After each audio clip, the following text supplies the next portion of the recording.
네, 시작해 주시면 됩니다. 네. 음, 잘 보이시나요? 네, 잘 보입니다. 안녕하세요. 네, 지승민이라고 하고요. 오늘 발표를 할 내용은 이게 제 첫 발표이다 보니까 약간 복잡한 프로그램이나 구조를 이렇게 많이 이렇게 발표해드리기 이전에 내가 어떤 사람이고 내가 약간 프로그램을 어떻게 생각하는지 이런 거에 대해서 한번 만들어 봤습니다. 약간 자기소개 느낌으로 가볍게 가주시면 좋을 것 같습니다. 네, 시작하겠습니다. 먼저 목차는 이렇게 구성을 해봤습니다. 내가 생각하는 프로그래밍이 무엇인가? 그 다음에 내가 만든 프레임워크 중 하나인 이벤트 허브에 대해서 간단하게 설명을 드리고, 그 다음에 보편성과 특성이라는 이름으로 프레임워크의 장단점에 대해서 얘기를 한번 드려보려고 합니다. 그 다음에 Q&A로 하고 발표를 마치도록 하겠습니다. 혹시 이렇게 말해도 잘 들리나요? 네, 잘 들립니다. 쭉 네, 진행해 그럼 주시면 굳이 감사하겠습니다. 이걸 이렇게 안 하고 그냥 말을 할게요. 네, 네, 좋습니다. 여러분에게 코딩이란 무엇이라고 생각하십니까? 한번 편하게 생각해 보실래요? 음, 코딩이란 컴퓨터와 나 사이의 대화를 하는 하나의 방법이라고 저는 생각합니다. 좋은 것 같습니다. 저는 프로그래밍은 자유라고 생각합니다. 저도 대화를 하는 거 이런 것도 좋은데 그거를 컴퓨터한테 내가 어떤 걸 시키고 싶을 때 되게 자유롭게 할 수 있다는 점에서 큰 매력을 느낀 것 같아요. 그러니까 평소 사회 활동을 하면은 뭔가 규칙이 있는데 프로그래밍 같은 경우에는 내가 뭐라고 해도 뭐라고 할 사람이 없잖아요. 그러니까 되게 자유롭다고 생각을 한 것 같아요. 근데 잠시만요. 네, 옛날에 절차지향적 프로그램에서는 진짜 말 그대로 내가 자유롭게 해도 아무 제약이 없었는데 객체지향 프로그램 쪽으로 넘어오게 되면서 만약에 이 객체가 만약에 하고 싶은 모든 자유를 다 행사하게 된다면 다른 객체에 대해서의 자유를 침해할 수 있는 상황이 됐어요. 그래서 현실 세계랑 똑같이 내가 하고 싶다고 마음대로 다 할 수 있는 상황이 아니라 마음대로 다 하게 되면은 다른 애들이 자유를 침해하고, 그렇게 되면 나도 그 사람에 대해서 신경 써야 되니까 불편하고 다른 사람도 내가 자유를 침해받으니까 불편할 수가 있는 상황이 되겠죠. 그래서 저는 이 사태를 저희 철학을 이용해서 좀 잘 조율을 하는 세상을 만들고 싶었어요. 그래서 객체는 기본적으로 자유로울 수 있지만, 하지만 내가 너무 자유롭다 보면은 다른 객체의 활동을 침해할 수 있으니까 그 삭제될 때도 다른 객체한테 해가 되지 않도록 삭제가 돼야 되고, 그다음에 다른 객체의 활동도 존중하면서 활동을 해야 된다. 이런 규칙을 하나 만들었습니다. 그래서 이런 규칙과 철학에 따라서 행동하는 게 제가 만든 유니엔진 프레임워크라고 할 수 있을 것 같습니다. 그러면은 그냥 이렇게 프로그램을 만들면 되는데 굳이 프레임워크를 만든 이유가 뭐냐고 물어볼 수 있어요. 그래서 거기에 대해서 한번 질문에 대한 답변을 드려보려고 합니다. 처음으로 추상화라는 관점에서 볼 수 있어요. 프레임워크를 만들면은 실제 우리가 만든 프로덕트에서 핵심 기능만 빼서 생각을 해볼 수가 있어요. 그러면은 내가 표현하고자 하는 게 무엇인지 군더더기 없이 확실히 볼 수 있고, 거기에 대한 깨끗한 해결책을 생각을 해볼 수가 있습니다. 두 번째로 안정성 보장이라는 측면이 있는데요.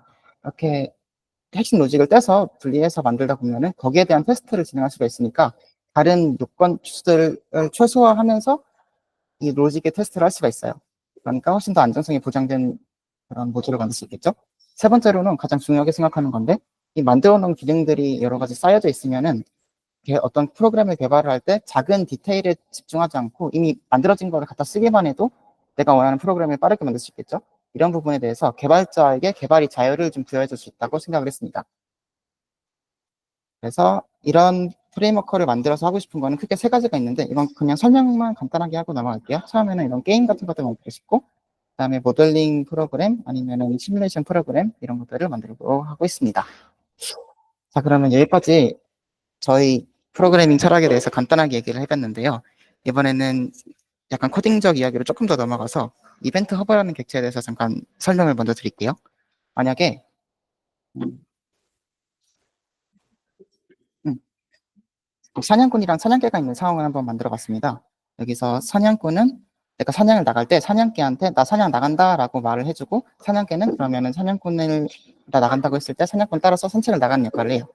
이거를 옵저버 패턴으로 구분을 해봤는데, 사냥꾼이 온고 헌트라는 델리게이트를 호출을 하면은 여기 연결된 모든 사냥개가 그 이벤트를 받아서 사냥을 나가는 그런 구조로 되어 있습니다. 근데 만약에 사냥개가 삭제된다면 이 상황에서 삭제된 사냥개를 호출하게 된다면 오류가 발생할 수 있어요. 왜냐면 이미 지금 삭제된 애한테 이벤트가 계속 연결이 되어 있기 때문에 오브젝트 디스포스트 익셉션이 발생할 수 있습니다. 그래서 이 얘를 해결하기 위해서는 강아지가 삭제되기 전에 이 주인이랑 연결을 끊어줘야 돼요. 근데 반대로 이번에는 사냥꾼이 삭제된 상황을 한번 봐볼게요. 이러면은 이 사냥개는 오지 않는 사냥꾼을 계속 기다리면서 다른 사냥꾼이랑 연결할 수 없는 상황을 계속 이어갈 수 있겠죠?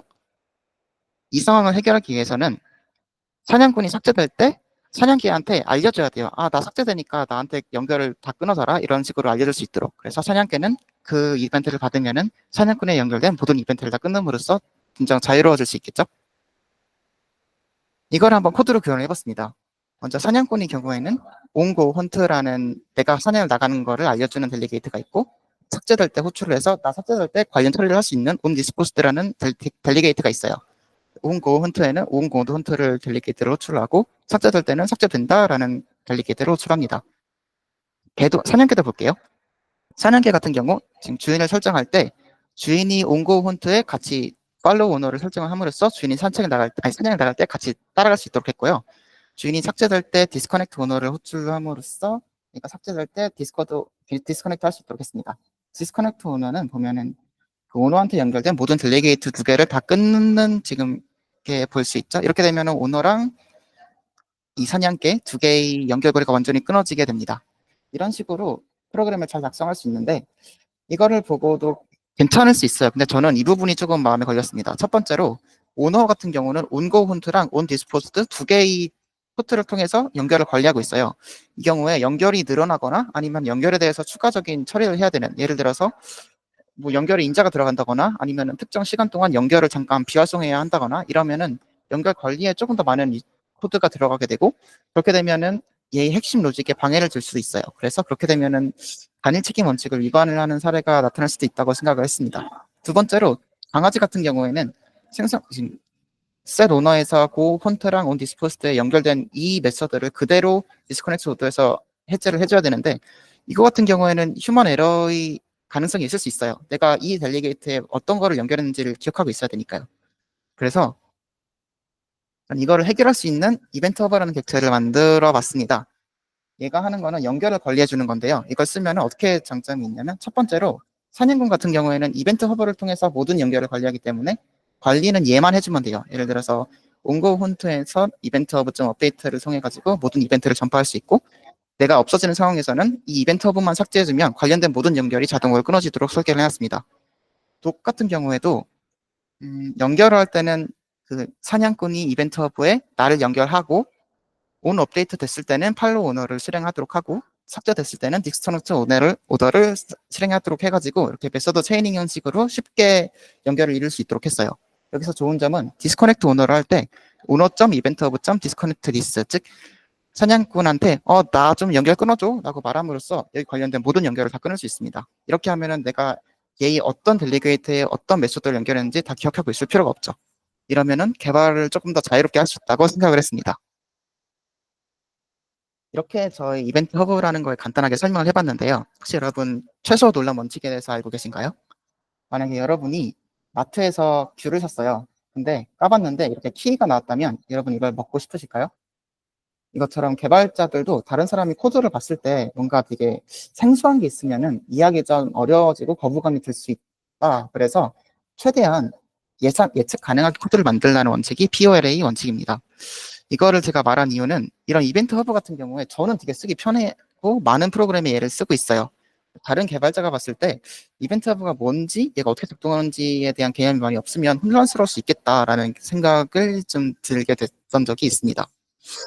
그래서 저는 이거에 대한 결론을 바로 내리기 전에 과연 내가 이렇게 스스로 개발한 프레임워크를 쓰는 것이 얼마나 장점이 있는가를 한번 생각을 해봤습니다. 먼저 주류 문화를 준수하는 거는 이렇게 세 개의 장점이 있어요. 일단 많은 사람이 쓰는 거니까 이미 많은 사람이 알고 있으니까 협업도 잘 할 수 있고, 그다음에 안정성도 높고, 이미 많이 알고 있으니까 학습 비용도 낮겠죠.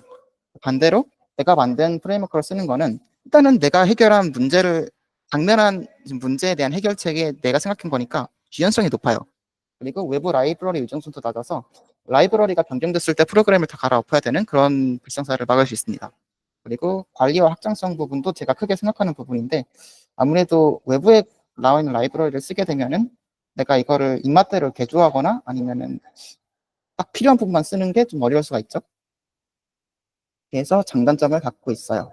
그래서 제가 내린 결론은 모든 개발 문화를 하나의 하나의 어떤 뭐라고 해야 되지? 숫대로 판단하는 게 아니라 모든 문화는 각자 주어진 환경에서 최적의 해결책을 갖기 위해 결과물이니까 서로의 문화를 존중하고 얘는 내 문화랑 서로의 문화를 존중하는 거가 필요하다고 생각합니다. 좀 여기서 멈추지 않고 존중해서 끝나는 게 아니라 새로운 문화들을 배우고 그리고 지금 내가 당면한 상황에 맞게 자유롭게 문제의 해결책을 반영할 수 있는 점이 되게 중요하다고 생각해요. 내가 하고 싶은 것만 계속 한다면 다른 사람이 만들어 놓은 좋은 기술들을 수용하지 못하는 문제가 발생할 수도 있고 반대로 주류 문화만을 쓴다면 너무 경직된 사고를 하게 되고 그다음에 창의성이 위축될 수가 있습니다. 이거에 대해서 저는 처음에는 얼마 전까지만 해도 주류 문화를 좀 쓰려고 노력을 많이 했었어요. 그런데 제가 유니티를 주로 하는데 유니티는 옛날 버전이 C샵을 쓰고 최신 C샵은 계속 업데이트가 되고 있더라고요. 그래서 C샵이 업데이트 최신 된 거를 한번 깔아서 써봤는데 되게 문법들이 되게 참신한 게 굉장히 많았어요. 근데 이런 것들을 보면서 내가 주류 문화나 아니면은 주류 코드 스타일에만 고정되어 있으면은 이렇게 발전하는 C샵을 따라잡을 수 있었을까? 혹은 내가 나중에 개발을 해나가면서 조금 더 편리하고 유연한 사고를 할 수 있을까에 대해서 의문이 좀 들었었거든요. 그래서 저는 이런 주류 문화만 따라야 된다. 혹은 내가 만든 프레임워크만 해야 된다가 아닌 서로가 더 소통하고 그다음에 지금 환경에 맞는 해결책을 자유롭게 찾아 쓰는 게 가장 바람직한 개발자의 태도라고 지금으로서는 생각하고 있습니다. 개발은 자유니까 그렇게 생각했습니다. 네, 저 발표는 여기서 마치도록 하겠습니다. 사실 이 발표를 준비한 게 지금 3월 15일이에요. 근데 어떻게 보니까 좀 굉장히 늦어져가지고 좀 준비를 한 게 되게 옛날이어서 기억이 좀 잘 안 난 내용도 있고 잘 됐는지는 잘 모르겠습니다. 그래서 그래도 발표 내용을 잘 들어주셔서 되게 감사하고 질문이 있으실 것 같은데 한번 자유롭게 질문해 주시면 최대한 성실하게 답변해 드리도록 하겠습니다.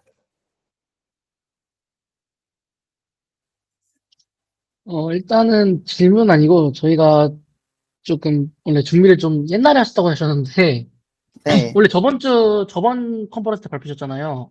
그쵸. 근데 네, 그때 발표를 네, 그때 네, 컨퍼런스 그렇기도 인원이 하고 없어가지고, 네. 원래 저희가 맨 처음에 봤을 때 3월 언제였지? 지금 잘 안 되는데 3월 15일 날 이렇게 발표를 하기로 했다가 좀 늦춰졌잖아요. 이제 네, 3월 그쵸. 15일 날에 누가 발표를 하는지가 명시가 안 돼 있어가지고 내가 할 수도 있겠는데 해서 급하게 만들긴 했습니다. 일단은 저희가 일단 먼저 죄송하다는 말씀 드리겠습니다. 죄송합니다. 저희가 네. 일정적이게 좀 아직 좀 복잡해서, 네.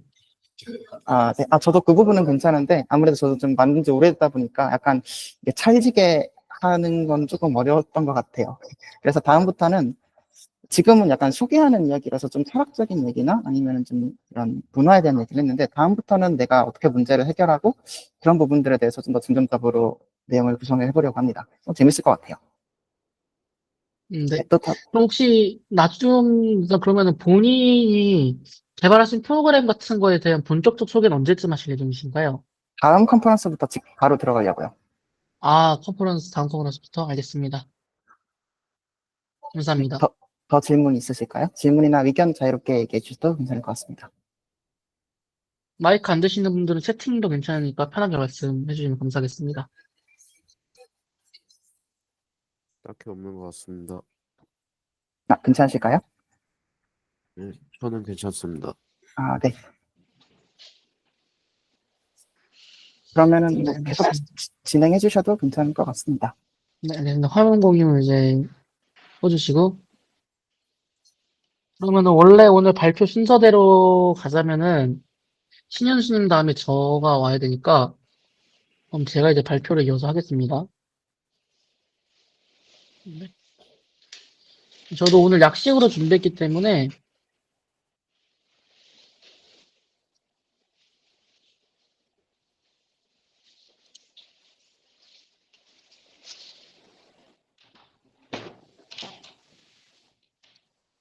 잘 보이시나요? 네, 네. 그러면은 발표 시작해 보겠습니다. 일단 오늘 제가 소개할 건데, 저는 앞으로 프로그래밍 이제 할 건데, 코딩 쪽이 아니라, 저 이제 기술 쪽을 좀 소개하려고 합니다.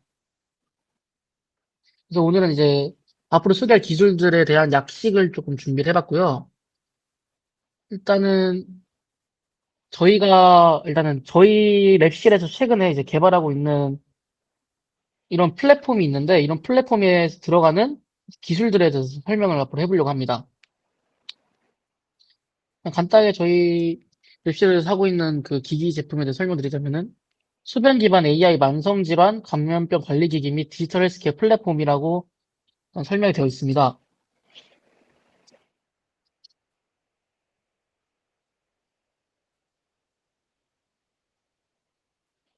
네, 계속 하겠습니다. 일단 이 플랫폼에 대해서 간단히 설명을 드리자면은, 일단은 저희가 이게 좀 생명과학 쪽이라서 코딩이랑 관련이 없어서 간단히 설명드릴게요. 천유에 포함된 다양한 건강 지표들을 분석하여 질병의 조기 징후를 탐지하고 이를 바탕으로 개인형 맞춤형 건강 관리가 가능한 플랫폼을 개발하는 것이 일단 이 플랫폼에 대한 간략한 소개이고요. 여기서 이제 AI가 굉장히 많이 들어가게 됩니다. 왜냐면은 이제 건강 지표를 분석하는 것도 AI가 맡게 될 거고, 그리고 이제 이를 바탕으로 개인형 맞춤형 건강 관리 또한 이제 AI를 활용해서 이제 진행이 될 예정이기 때문에 이 주제를 그냥 뽑아봤습니다.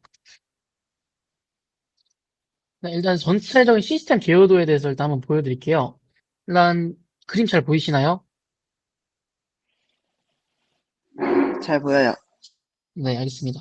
일단 이게 전체적인 그림의 개요고요. 일단은 여기서 이제 저희가 집중적으로 볼 부분이 이제 분석 AI 부분, 그리고 소변 검사 데이터를 어떻게 또 분석하는지, 또한 이를 통해서 어떻게 해서 건강관리 리포트를 작성을 해서 그 사용자에게 보여주는지에 대해서 좀 집중적으로 다뤄보려고 합니다. 제가 오늘 발표가 굉장히 짧기 때문에 다음 발표자분한테 죄송하지만 미리 준비해주면 감사하겠습니다. 일단 저희가 거기 이제 위에 보였던 개요도 중에 이제 AI가 어떻게 적용이 되는지에 대한 개요도도 작성해봤는데요. 일단 이거는 저희가 저 기술에 들어가는 AI 지표는 아니고 이거는 이제 다른 거거든요. 시니어 분들 케어하는 AI 빅데이터 분석 그 개요도인데 이 개요도를 그대로 가져와서 저희도 사용을 하기 때문에 이 사진을 가져왔는데요. 일단 보면 데이터가 입력이 되면은 데이터 수집이랑 정리를 해서 데이터 처리를 하고 이제 데이터를 이제 예측해서 이제 분석표를 작성하는 그런 이런 죄송합니다. 이런 설계도를 가지고서 저희가 이제 진행을 하게 될 겁니다. 일단은 저희가 많은 회사가 또 참여하고 있다, 또 많은 기타 생명과학 기술이라든지 좀 하드웨어 부분도 들어가기 때문에 이 부분들을 좀 많이 걸러내다 보니까 제가 굉장히 좀 짧아졌어요. 발표할 내용들이. 대신에 앞으로 소개할 내용들은 이번 컨퍼런스나 다음 컨퍼런스도 좀 이어서 할 거기 때문에 네, 그런 부분도 좀 기대해 주시면 감사하겠습니다. 일단 좀 가볼게요. 일단 먼저 할 것은 AI 기반 이상치 탐지 모델 설계를 하는 건데요. 이게 정확히 어떤 거냐면은 이제 저희가 위에 보시면은 데이터를 받고 이제 데이터를 수집하고 획득하는 과정이 있는데 이제 이 부분과 그리고 이제 데이터를 분석하는 과정, 처리하는 과정에 사용되는 모델을 설계하는 거예요. 일단 저희가 소변을 측정한다 했잖아요. 소변을 분석하는 건데 그 측정 값이 유효한지 정상 범위가 맞는지 일단은 저희가 원래 가지고 있던 학습했던 AI가 분석을 하고 이제 장비가 또 오차가 있을 수 있습니다. 이게 왜냐면 전문가가 쓰는 게 아니라 일반인이 사용하다 보니까 장비 오차 또한 기타 이제 전문인이 썼을 때랑 어떻게 다른지도 비교 분석을 하고 통계적으로 봤을 때 이제 앞으로 설명할 기술들인데 제이스코어 기반 분석과 DB스캔 클러스터링이라는 기술인데 이제 이건 오늘 설명할 거나 이제 앞으로 설명해 드릴게요. 일단 이런 방식을 써서 또 분석을 하고 이제 딥러닝 기반으로 제가 계속 말씀드렸던 딥러닝 기반을 통해서 정상 코어트라는 게 간단히 설명하면 그냥 하나의 군입니다. 그러니까 정상 사람들 내의 질환 또는 이상 데이터를 식별하거나 혹은 이제 특정 질환이 발견되면 또 특정 질환과 또 비교하는 이제 그런 딥러닝 기반의 패턴 인식도 활용할 예정입니다. 자, 그리고 쭉 설명해드리자면은, 이제 AI 기반 데이터 증강 기법인데요. 이건 이제 앞에 보셨던 이제 데이터 수집 방면에서 좀 쓸 예정입니다. 보시면은 이제 반정량 분석법을 통해서 바이오 마커별로 단계별 천개 농도나 색상과 같은 데이터를 생성해내는 단계를 설명하는데요. 간단하게, 그러니까 원래 하나의 소변이 검출이 되면은 하나만 있으면 저희가 비교 분석하기가 어렵기 때문에 AI가 다른 이제 사람들이 만들어낸 그 자료들을 가져와서 그 확장시켜 놓는 겁니다. 그래서 이제 서로 비교를 하게 만드는 이제 그런 단계를 설명하는 건데요. 이제 이거 좀 일단은 저희 회사 담당이 아니어가지고 저도 오늘은 설명하기 좀 난항이 있겠지만 일단 좀 설명해 드리자면은 일단 이 잔기반 데이터 생성 모델을 일단 조건부랑 시계로 나눴습니다. 일단 조건부는 성별, 연령, 질환별로 이제 진단 데이터를 뽑아내는 거고, 시계열은 이제 개인별 이제 앞서 측정해놨던 시간대라든지 누락된 데이터들을 가져와서 또 확장시켜 놓는 이제 이런 방식을 통해서 데이터 증강을 하고 또 헛된 데이터가 들어갈 수 있으니까 노이즈를 제거하는 방식도 이제 추가가 됩니다. 그리고 밑에 나오는 스모트 알고리즘은 이제 앞으로 제가 설명드릴 알고리즘인데 간단히 설명드리자면 이제 데이터가 그러니까 정상군 있고 특정 질환군 데이터가 있을 텐데 만약 이쪽이 한쪽에 치우쳐져 있으면은 소수의 데이터들 클래스를 인위적으로 생성해서 균형을 맞추는 알고리즘입니다. 그러니까 이런 알고리즘을 통해서 증강 데이터를 이제 만들어내서 이제 오차가 없도록 데이터 비교할 데이터도 많아지고 오차도 없게 만들어주는 하여간 그런 파트라고 생각하시면 됩니다. 이어서 설명하자면 이제 제가 소변 분석을 할 때 이제 그 소변 분석을 하는 리더기가 있습니다. 이 리더기에 들어가는 AI 기술을 설명하는 건데요.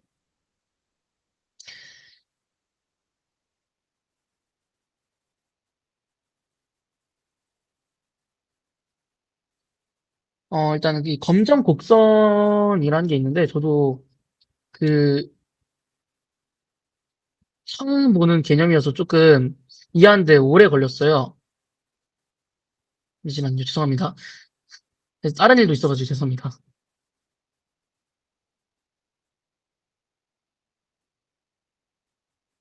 네, 쭉쭉 설명을 다시 해드리자면 여기 나와 있는 검정 곡선이라는 게 있는데 이 검정 곡선이 뭐냐면은 예, 기본적으로 AI 쪽도 관련도 돼 있는데 생명공학에서 쓴 AI를 생각하시면 돼요. 왜냐면 이게 어떤 거냐면은 바이오 센서에서 진단기가 평가를 내릴 때 측정값과 실제 농도 사이의 관계를 시각화한 곡선이라 생각하시면 돼요. 그러니까 저희가 이제 소변을 측정하면은 소변에 저희가 측정된 값과 원래 알려져 있는 그 농도 값을 서로 비교하는 그 시각화된 그래프를 그려주는 그런 걸 생각하시면 되고 이제 여기서 저희가 측정하는 동안 나왔던 불확실성 같은 거를 이 평가하고 보정하는 것 또한 이제 기기에서 AI가 직접적으로 관련돼 있도록 하게 돼 있습니다. 네, 그리고 K폴드 교차 검증 설계라는 단계가 있는데요. 이 전체 데이터를 이제 학습된 데이터와 이제 저희가 출력받은 테스트 데이터로 분할을 한 다음에 학습 데이터를 5개 폴드 단위로 나눠서 4개 폴드를 학습하고 1개 폴드를 검증을 하는 수행 방식이라고 합니다. 이제 이렇게 해서 학습을 한 다음에 이제 학습된 데이터로 이제 최종적으로 이제 아까 나눴던 테스트 데이터와 이제 서로 비교하면서 최종적으로 수행하는 단계라고 생각하시면 됩니다. 네, 그리고 이제 간단하게 설명드릴 부분인데요. 잠시만요.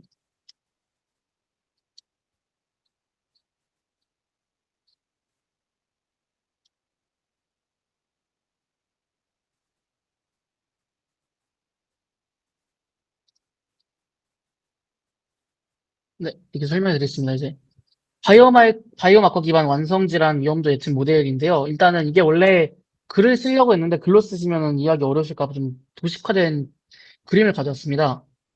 일단은 특정 질환에 해당하는 이제 그 질환 데이터 집단을 가져와서 치료를 채취한 데이터랑 비교하고 이제 이 비교한 그 데이터가 리더기에 들어가 있을 텐데 이 AI 모델을 이제 여기 일단 리더기에 들어가는 AI 모델을 활용해서 이제 데이터 서버에 보내는 겁니다. 데이터 서버에 보내면은 이제 어떤 질환이 위험되고 어떤 게 그 예측이 되는지 이게 그 결과값을 뽑아내는 단지라고 생각하시면 됩니다. 일단은 이렇게 간단하게 정리를 해봤는데요. 이제 오늘 첫날이어가지고 뭔가 많은 걸 설명하기에는 조금 어려울 것 같아서 간단하게만 좀 준비를 해봤습니다. 혹시 질문 있으실까요?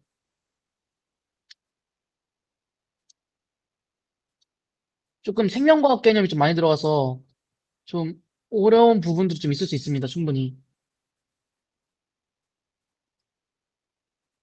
이 추가적으로 질문 있으신가요? 없으면 다음 분 넘어가도록 하겠습니다.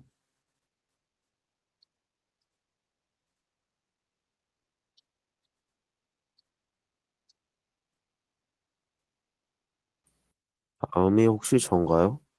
네, 맞습니다. 네, 잠시만요.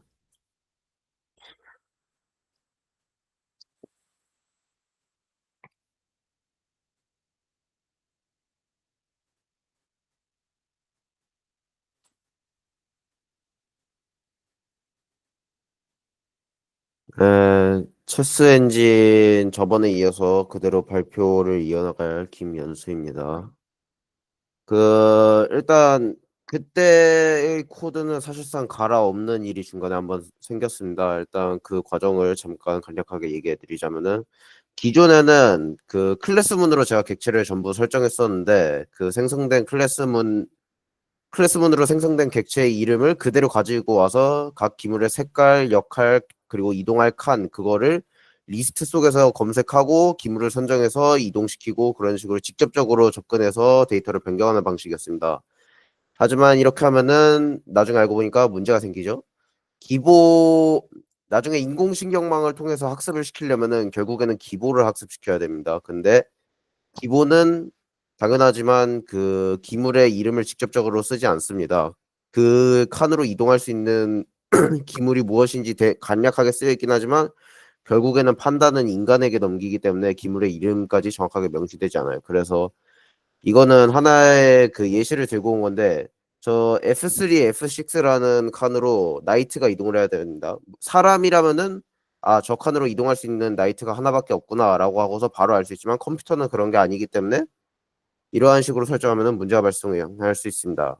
그래가지고 결국에는 데이터를 신경망을 아무리 잘 구성하여서 이를 학습 데이터를 선정해서 학습시켜도 실제 학습했던 것과 호출 사이에 괴리가 발생할 수 있기 때문에 정확하다고 보기 어려울 수도 있습니다.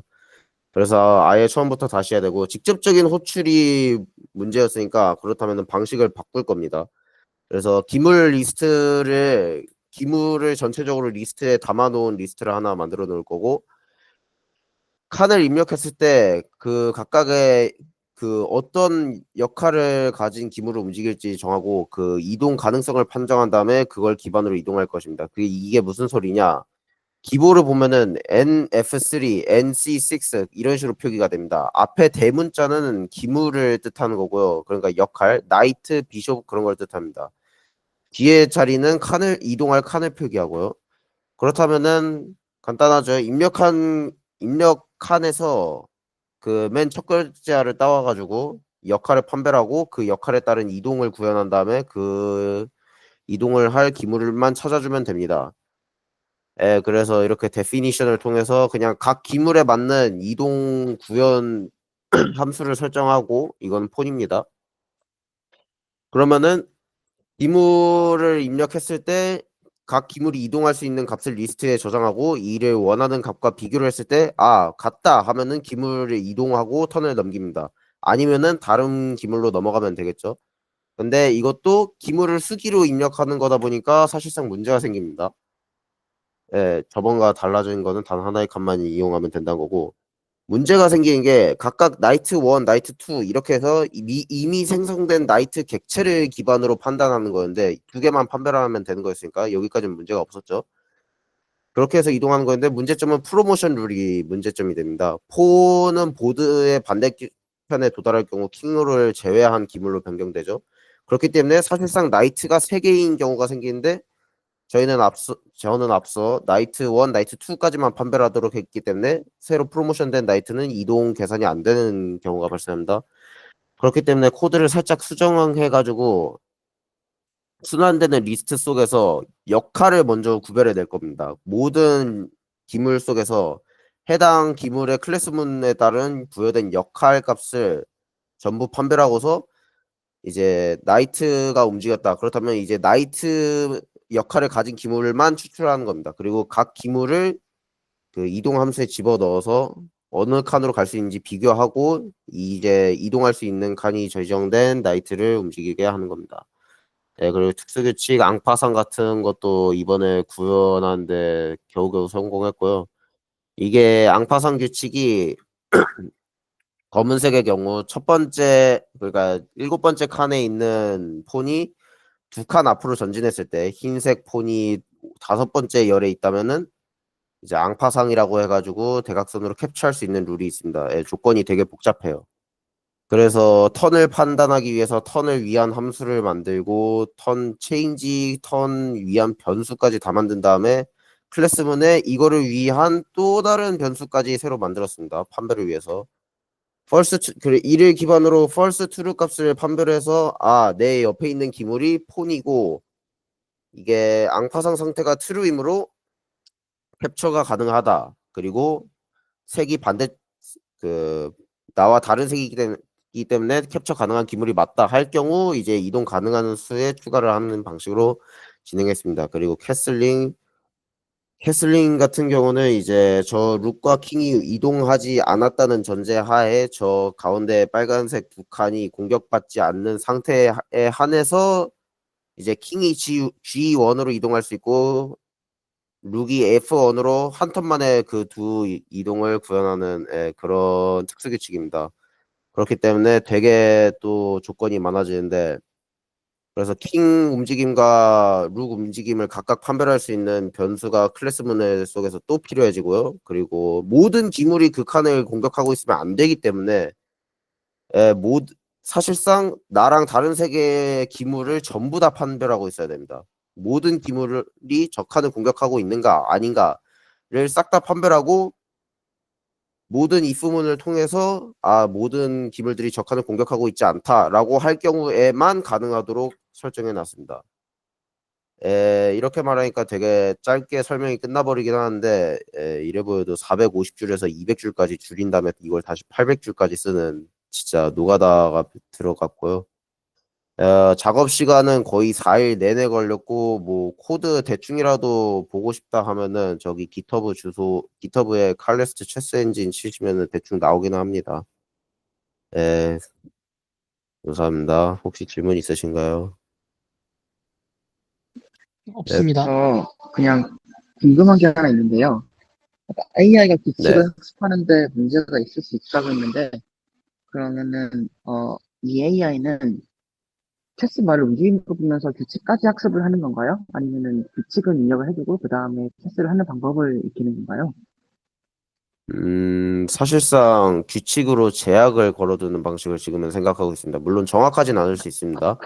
지금 생각하고 있는 방식은 어 애초에 이동 메서드를 전부 조건문으로 설정해 놓고서 만약 아닐 경우 전부 다 안 되는 걸로 사실상 기능을 막아 놓은 상태거든요. 그래서 컴퓨터가 다른 그러니까 규칙상으로 안 되는 무브를 꺼내려고 해도 안 된다. 다시 선택해라. 라는 방식을 채택하려고 하고 있습니다.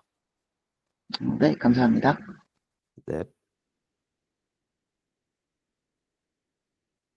그-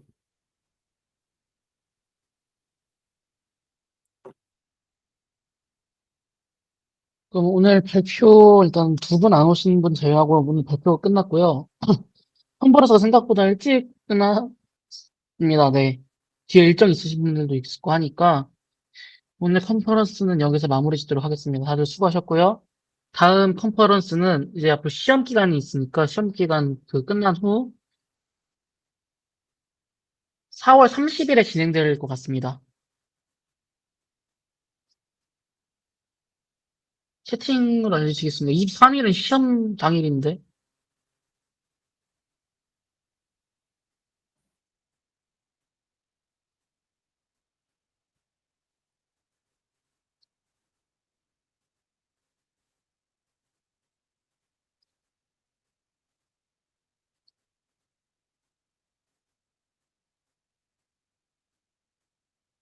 5월 7일인가요? 아, 알겠습니다. 확인했습니다. 네네, 알겠습니다. 그러면 다음 컨퍼런스 5월 7일 일정으로 진행하는 걸로 알고, 그러면은 오늘 컨퍼런스는 여기서 마치도록 하겠습니다. 모두 수고하셨고요. 네, 오늘 남은 하루 일정도 잘 마무리하고, 수고하십시오. 네, 수고하셨습니다. 네, 수고하셨습니다. 네, 수고하십시오.